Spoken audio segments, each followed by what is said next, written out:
নমস্কাৰ ইকক চালে স্বাগতম মই শ্ৰাৱণী দেৱী আজি লৈ আনিছো দশমমান শ্ৰেণীৰ ভূগোলৰ তৃতীয় পাঠ আৰু তৃতীয় পাঠ কি আছে পৃথিৱীৰ ভূগোল পৃথিৱীৰ ভূগোলত আমি ইতিমধ্যে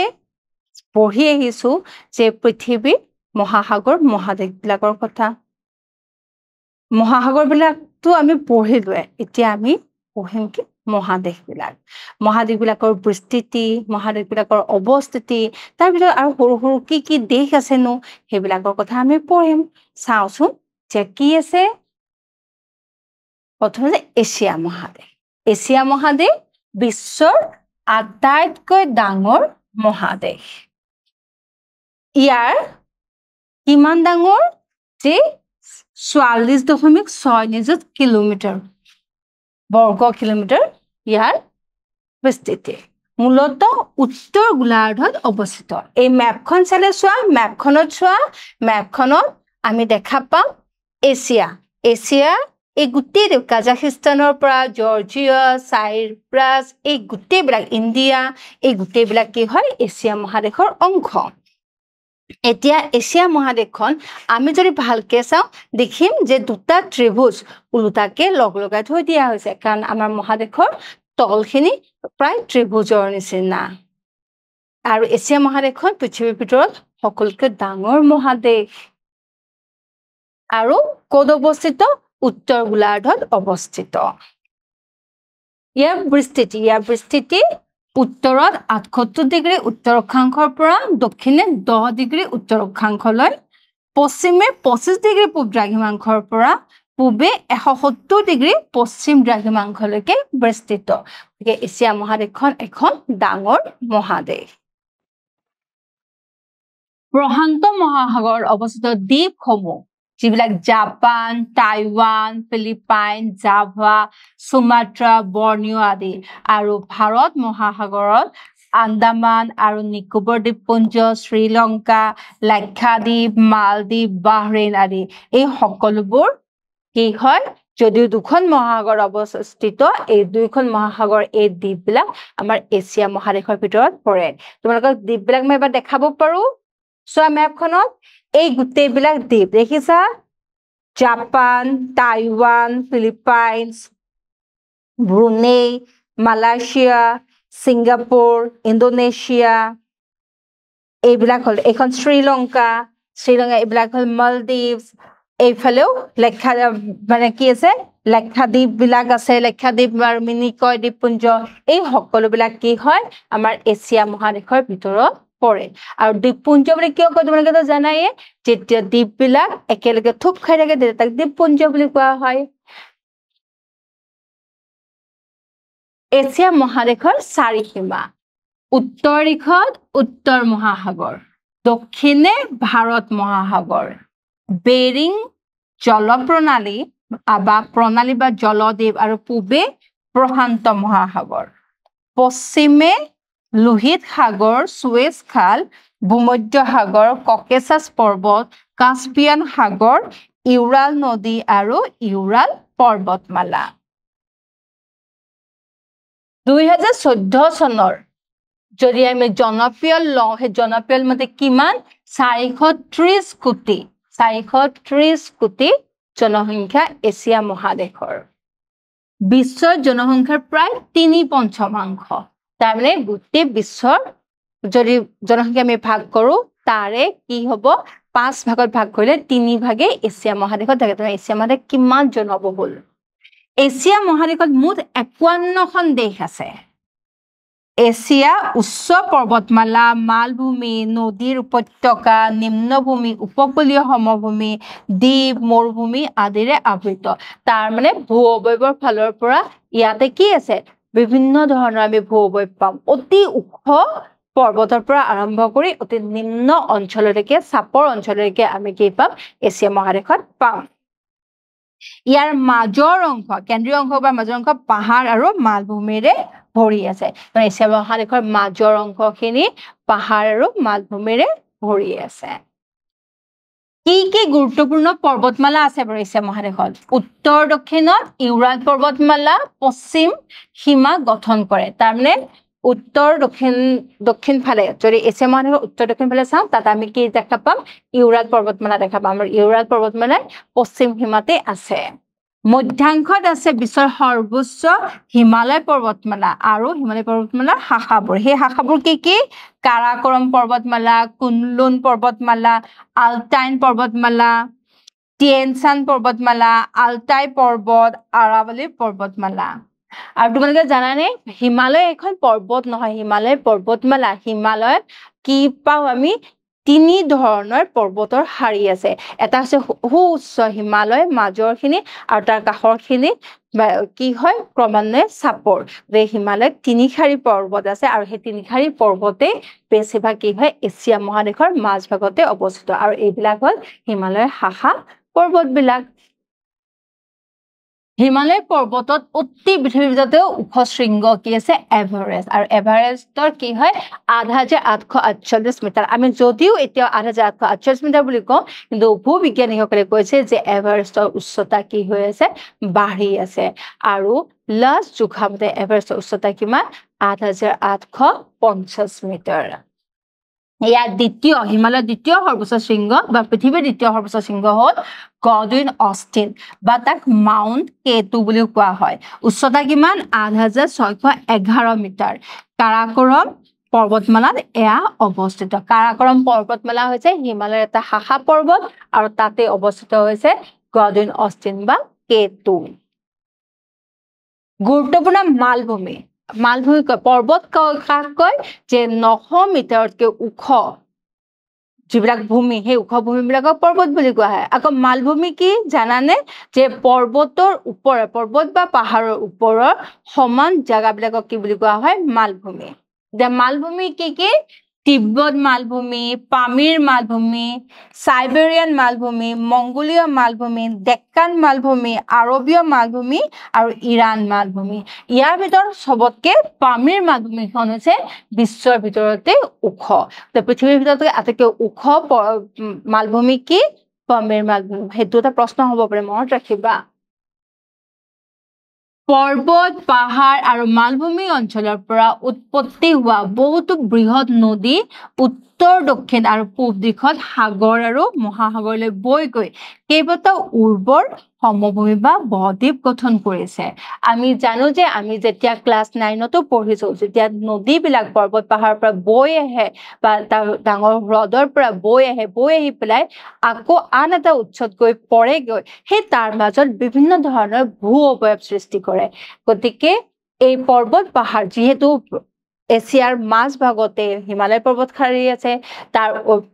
এছিয়াৰ আন পৰ্বতমালাও আছে সেই পৰ্বতমালাবিলাকৰ পৰা বা ওখ মালভূমিবিলাকৰ পৰা কি হৈছে বিভিন্ন প্ৰকাৰৰ নদী সৃষ্টি হৈছে আৰু এই নদীয়ে কি কৰিলে নিজৰ গন্তব্য স্থানত নিজৰ গতিপথত কি কৰিছে বিভিন্ন ধৰণৰ ভূ অৱয়ব সৃষ্টি কৰিছে আৰু লগতে নদীয়ে সমভূমি সৃষ্টি কৰিছে আৰু এই সমভূমিবিলাক অতি জনবহুল মহাদেশখনৰ প্ৰায় দক্ষিণ মধ্য অংশত সিন্ধু গংগা আৰু ব্ৰহ্মপুত্ৰ বৈ গৈছে আৰু সিন্ধু গংগা ব্ৰহ্মপুত্ৰয়ে কি কৰিছে সিন্ধু গংগা আৰু ব্ৰহ্মপুত্ৰ সমভূমি সৃষ্টি কৰিছে উত্তৰ অংশত ইয়েনেচি উবি লেনা নদী পূব অংশত আমুৰ হুৱাংহু ইয়াংজে কিয়াং আৰু সিকিয়াং নদী এই আমুৰ হুৱাংহু ইয়াংজে কিয়াং আৰু সিকিয়াং এইখিনি ক'ত পৰে এইখিনি আমাৰ চীন দেশত পৰে সিন্ধু গংগা আৰু ব্ৰহ্মপুত্ৰ এই উপত্যকাটো ক'ত পৰে এই যিটো উপত্যকা সৃষ্টি এই উপত্যকাখিনি ক'ত পৰে পাকিস্তান ভাৰত আৰু বাংলাদেশ আমি তেনেকেও চাব পাৰো দক্ষিণ আৰু দক্ষিণ পূবত নৰ্মদা তাপ্তি মহানদী গোদাবৰী কৃষ্ণা কাবেৰী বৰাক মেনাম ইৰাৱতী আৰু মেকং নদী আছে ইয়াৰ ভিতৰত নৰ্মদা তাপ্তি মহানদী গোদাবৰী কৃষ্ণা কাবেৰী আমিতো জানো এই নদীকেইটাৰ নামকেইটা আমাৰ নিচেই চিনাকি এই নদীকেইটা কি হয় আমাৰ ভাৰতবৰ্ষৰ নদী গতিকে ভাৰতবৰ্ষৰ আমাৰ যিটো সমতল ভূমি আমাৰ দাক্ষিণাত্যৰ যিমানবিলাক সমভূমি আছে সমভূমিবিলাক এই নদীবিলাকে সৃষ্টি কৰিছে আৰু ইৰাৱতী মেকং এইবিলাক কি হয় এইবিলাক আমাৰ ওচৰৰ ম্যানমাৰলৈকেও গৈছে গতিকে এছিয়া মহাদেশৰ সমভূমিবিলাক ডাঙৰ বৃহৎ জনবহুল সমভূমিবিলাক ইয়াৰ নদীয়ে সৃষ্টি কৰা এছিয়াত বহুতো সৰু ডাঙৰ হ্ৰদ আছে হ্ৰদ আকৌ কি এতিয়া আমি সেই কথাবিলাকো জানিব লাগিব আমি ক্লিয়াৰ হ'ব লাগিব ন যে হ্ৰদ কি হ্ৰদ হৈছে যে বিশাল জলভাণ্ডাৰ য'ত কি হ্ৰদবিলাক কৃত্ৰিমভাৱে সৃষ্টি কৰিব পাৰি বা প্ৰাকৃতিকভাৱে সৃষ্ট পানী জমা হৈ থকা বিশাল জলাশয়বিলাকক কি বুলি কোৱা হয় হ্ৰদ বুলি কোৱা হয় বলখাজ বৈকাল চিল্কা সম্বৰ দাল পুলিকট কলেৰো লকটক ইত্যাদি হ্ৰদ আকৌ এছিয়াত কি আছে মৰুভূমিও আছে মৰুভূমিবিলাক তোমালোকে সদায় মন কৰিবা যিমান কেইখন আমি মৰুভূমি পাওঁ সেই মৰুভূমিবিলাক সদায় দেশৰ পশ্চিম ফালে অৱস্থিত দেশৰ মই আগৰ কিছুমান ক্লাছতো কৈছো যে দেশৰ পশ্চিম ফালে কিয় মৰুভূমিবিলাক অৱস্থিত হয় যেতিয়া আমাৰ বায়ু আহে আমাৰ বতাহ আহে বতাহত কি থাকে জলীয় বাষ্প থাকে আৰু সেই জলীয় বাষ্পই কি কৰে বৰষুণ বা বৰষুণৰ সৃষ্টি কৰে এতিয়া এই বৰষুণবিলাকৰ সৃষ্টি কৰি বৰষুণ কি হয় পূবফালৰ পৰা বৰষুণ দি গৈ থাকোতে পশ্চিম ফালে সাধাৰণতে কি হয় যেতিয়া বতাহ গৈ পায়গে তাত জলীয় বাষ্প নাই বুলিয়ে ক'ব পাৰি আৰু লগতে বতাহক ভেটা দিব পৰাকে ওখ পাৰ্বত্য অঞ্চলো নাথাকে বা পাহাৰো নাথাকে আৰু তেনেকুৱা ধৰণৰ সময়ত কি হয় তাত বৰষুণ অতি কম পৰিমাণৰ হয় আৰু যেতিয়া বৰষুণৰ পৰিমাণ কম হয় তেতিয়া মাটিবিলাক কি হয় শুকান হৈ পৰে আৰু পিছলে মৰুভূমিত পৰিণত হয় এতিয়া এছিয়াৰ মৰুভূমি হ'ল গোবি থৰ আৰু আৰব মৰুভূমি এইখন হ'ল এছিয়াৰ আমি প্ৰাকৃতিক ভাগ বুলি ক'ব পাৰো চোৱা এই গোটেইখিনি ভাগ এইফালে আৰব সাগৰ তলত ভাৰত মহাসাগৰ বংগোপসাগৰ এই দ্বীপপুঞ্জবিলাক দেখিছেনে দ্বীপপুঞ্জবিলাক আমি আগৰ মেপখনতো চালো এইফালে প্ৰশান্ত মহাসাগৰ এইফালে ইউৰোপ এইফালে আফ্ৰিকা এই এছিয়া মহাদেশখন কিমান ডাঙৰ এইবাৰ আহিলে কি ইউৰোপ মহাদেশৰ মেপখন চোৱা Europe Norway Sweden Finland United kingdom Ireland France Spain Portugal Germany Poland এই গোটেইবিলাক মই এখনকে দেশৰ নাম নামাতো বাৰু কিন্তু এই গোটেইবিলাক দেশ কিহৰ ভিতৰত পৰে ইউৰোপত পৰে ইউৰোপ হ'ল এছিয়াৰ উত্তৰ পশ্চিম সীমাৰ কাষত অৱস্থিত এছিয়াৰ ক'ত আছে উত্তৰ পশ্চিম দিশত আছে গোটেই ইউৰোপ মহাদেশখন সম্পূৰ্ণৰূপে ক'ত আছে উত্তৰ গোলাৰ্ধত অৱস্থিত আমাৰ এছিয়া মহাদেশ উত্তৰ গোলাৰ্ধত আৰু ইউৰোপো উত্তৰ গোলাৰ্ধত সম্প্ৰসাৰণ বা বিস্তৃতি দক্ষিণে ৩৭ ডিগ্ৰী উত্তৰ অক্ষাংশৰ পৰা উত্তৰত ৭১ ডিগ্ৰী উত্তৰ অক্ষাংশলৈ বিস্তৃত পশ্চিমে ১০ ডিগ্ৰী পশ্চিম দ্ৰাঘিমাংশৰ পৰা পূবে ৬৫ ডিগ্ৰী পূব দ্ৰাঘিমাংশলৈকে বিস্তৃত আৰু আমি মহাদেশবিলাকৰ বিস্তৃতি কিন্তু আমি মনত ৰাখিব লাগিব কাৰণ আমাক শৰ্ট কুৱেশ্যন আহিব পাৰে বা তোমালোকক যেতিয়া মহাদেশবিলাকৰ বৰ্ণনা কৰিবলৈ দিয়ে তেতিয়া তোমালোকে বিস্তৃতি লিখিব লাগিব তেতিয়াহে এইটো ভৌগোলিক অৱস্থান হ'ব আয়তন কিমান বা কিমান ডাঙৰ ১০.৯ নিযুত কিলোমিটাৰ ভাৰতৰ মাটিৰ ৩ গুণ ভাৰতখনৰ কিমান হ'ব ৩ গুণ হয় ইউৰোপখন কি দ্বীপপুঞ্জ আছে আটলান্টিক মহাসাগৰত ব্ৰিটিছ দ্বীপপুঞ্জ আয়াৰলেণ্ড আইচলেণ্ড আৰু শ্বেটলেণ্ড ভূমধ্যসাগৰত ক্ৰিট চিচিলি মাল্টা চাৰ্ডিনিয়া কৰ্চিকা আৰু বেলিয়াৰিক দ্বীপপুঞ্জ গটলেণ্ড এলান নভায়া জেমেলা চেডেলবাৰ্ড আৰু গ্ৰীণলেণ্ড উত্তৰ মহাসাগৰত অৱস্থিত কিমান দ্বীপ আছে ভাবাচোন তাৰ ভিতৰত গ্ৰীণলেণ্ডখনটো বহুত ডাঙৰ দ্বীপ গ্ৰীণলেণ্ড যেটো দ্বীপ হয় এইবিলাক হল কি হয় দ্বীপ এই যে ব্ৰিটিছ দ্বীপপুঞ্জ আয়াৰলেণ্ড ব্ৰিটিছ আমাৰ যে লণ্ডনখন বা ইউকে ইউনাইটেড কিংডম বুলি কোৱা হয় এটা সময়ত আমাৰ ভাৰতৰ শাসন চলাইছিল হয় নে সেইবিলাকো কি হয় কিন্তু দ্বীপপুঞ্জহে হয় চাৰিসীমা ইউৰোপৰ চাৰিসীমা হ'ল যে উত্তৰ দিশত উত্তৰ মহাসাগৰ দক্ষিণে ভূমধ্যসাগৰ কাস্পিয়ান সাগৰ আৰু কৃষ্ণ সাগৰ পূবে এছিয়া মহাদেশ পশ্চিমে আটলান্টিক মহাসাগৰ ইউৰোপ মহাদেশখনক তিনিওফালৰ পৰা সাগৰ আৰু মহাসাগৰে আগুৰি আছে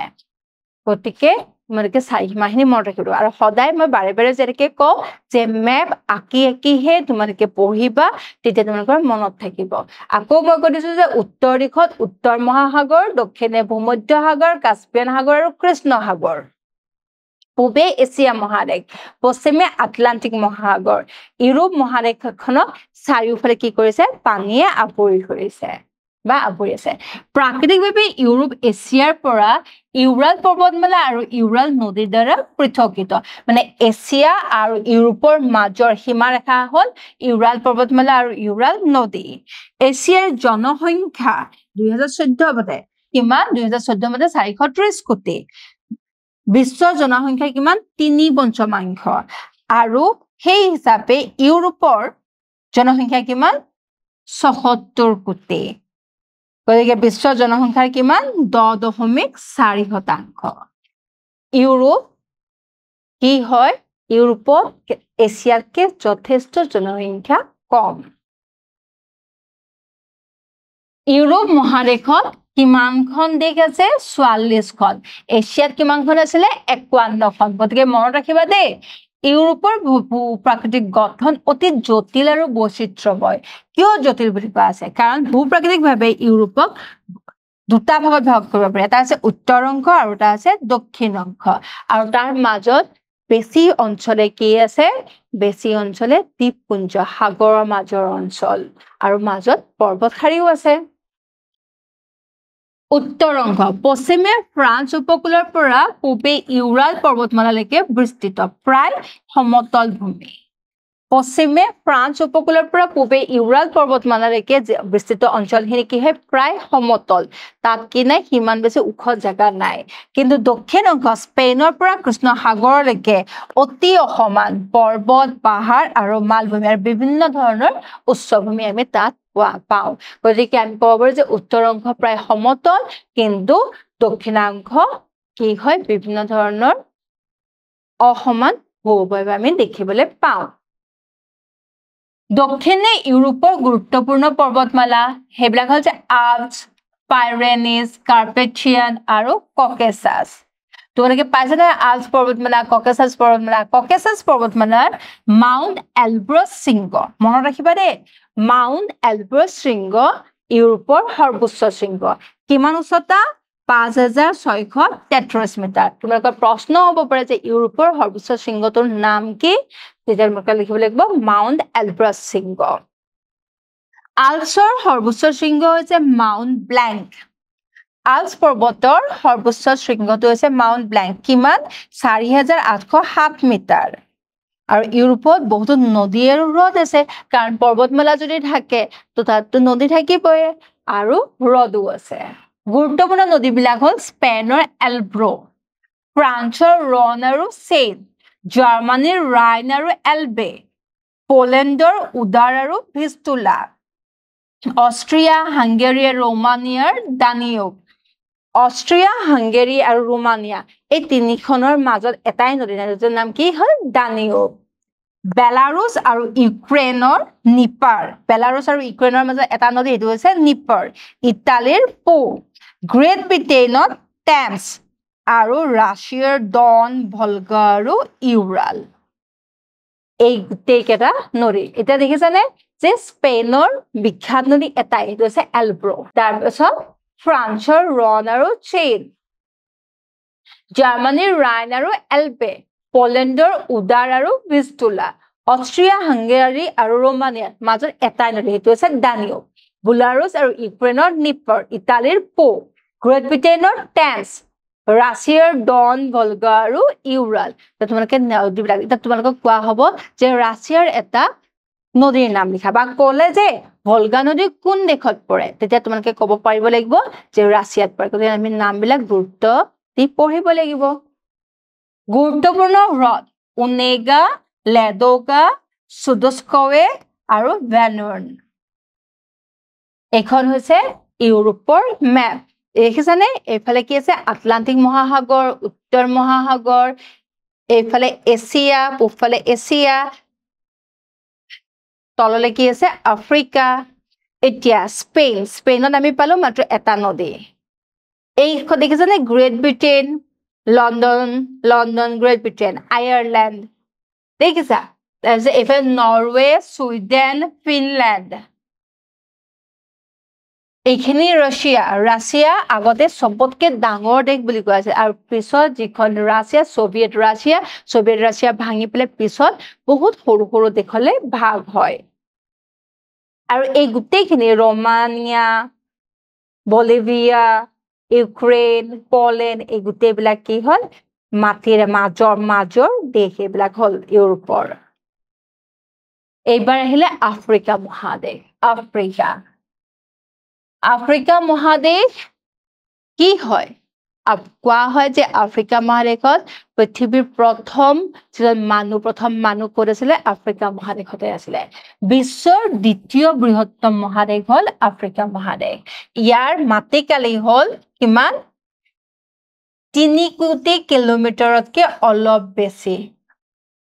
প্ৰায় 20% আগুৰি আছে পৃথিৱীৰ ভূভাগৰ মূলতঃ উত্তৰ গোলাৰ্ধত অৱস্থিত বিষুৱৰেখা মহাদেশখনৰ প্ৰায় মাজভাগেৰে বৈ গৈছে বাবে ইয়াক দুই ভাগত ভগাইছে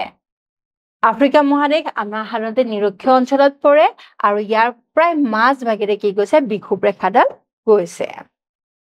আৰু আফ্ৰিকান কান্ট্ৰিবিলাক তোমালোকে ভালকৈ জানা আফ্ৰিকান কান্ট্ৰিবিলাক আমাৰ ফুটবলত বহুত বিখ্যাত বিস্তৃতি উত্তৰত 37 ডিগ্ৰী উত্তৰ অক্ষাংশৰ পৰা দক্ষিণে 34 ডিগ্ৰী দক্ষিণ অক্ষাংশলৈ পূব দিশত 51 ডিগ্ৰী পূব দ্ৰাঘিমাৰ পৰা পশ্চিমে 17 ডিগ্ৰী পশ্চিম দ্ৰাঘিমালৈ বিস্তৃত চাৰিসীমা উত্তৰ দিশত কি আছে ভূমধ্য সাগৰ দক্ষিণে দক্ষিণ সাগৰ পূবে ভাৰত মহাসাগৰ পশ্চিমে আটলান্টিক মহাসাগৰ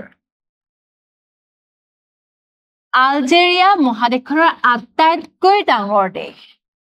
আমি যদি আফ্ৰিকাৰ মেপখন আকৌ চাম তেতিয়া আমি দেখিম যে আলজেৰিয়া আটাইতকৈ ডাঙৰ দেশ আয়তন 24 লাখ কিলোমিটাৰ 24 লাখ বৰ্গ কিলোমিটাৰ 2014 চনৰ আনুমানিক তথ্য অনুসৰি আফ্ৰিকাৰ জনসংখ্যা হৈছে 11 কোটি য'ত এছিয়াৰ 430 কোটি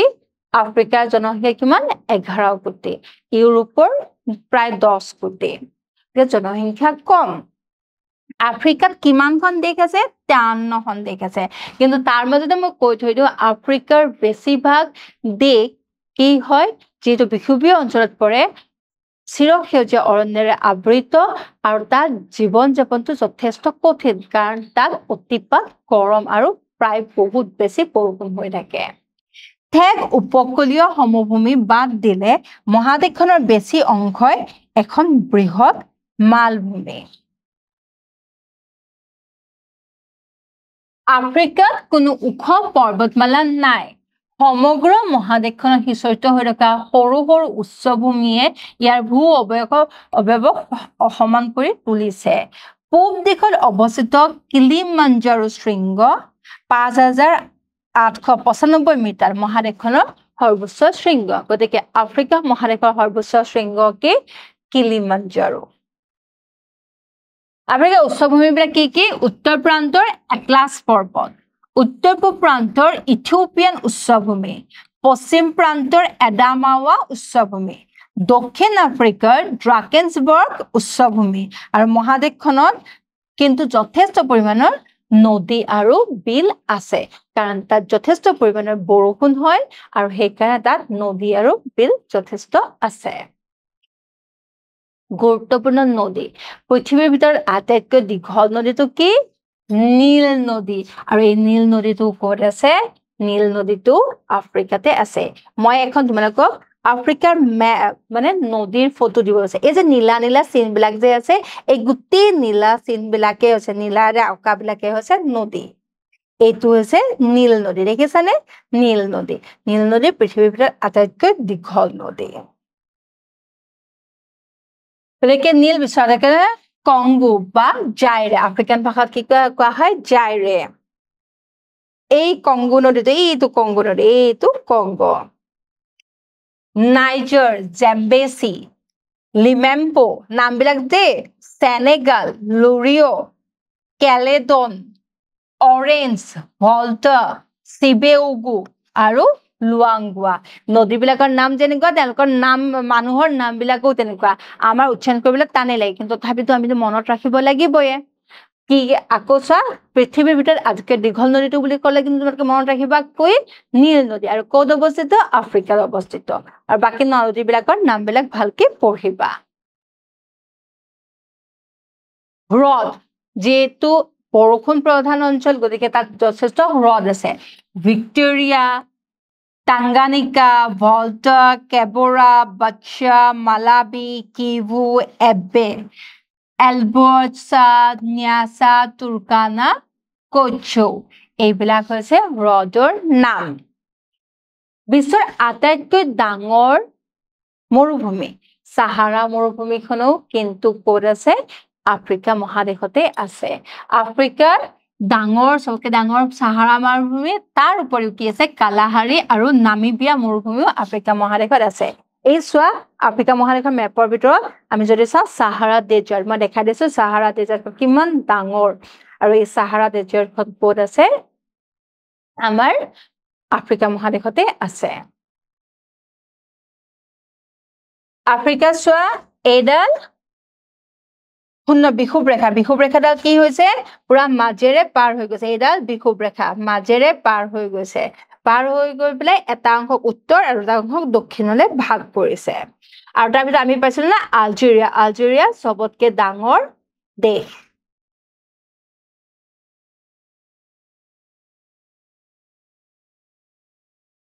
এতিয়া আমি পঢ়িলো আমি যিমান কেইখন দেশ পঢ়িলো সেই দেশ কেইখনৰ আমাক নদী তাৰ পৰ্বত শৃংগ এই সকলোবিলাক মনত ৰাখিব লাগিব তাৰ উপৰি আমি চাৰিসীমাবিলাক মনত ৰাখিবই লাগিব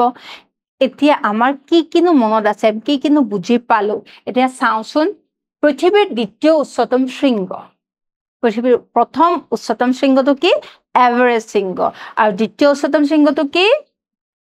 গডউইন অষ্টিন বা তোমালোকক যদি নাম দিয়া হয় গডউইন অষ্টিনৰ জেগাত যদি কেতু বুলি দিয়া হয় তেতিয়াহ'লে তোমালোকে কেতু টিক কৰিলেও হ'ব কাৰণ কেতু গডউইন অষ্টিনৰ আন এটা নাম পৃথিৱীৰ আটাইতকৈ দীঘল নদী সেইটোতো পাৰিবাই কি হ'ব আমি লিখিম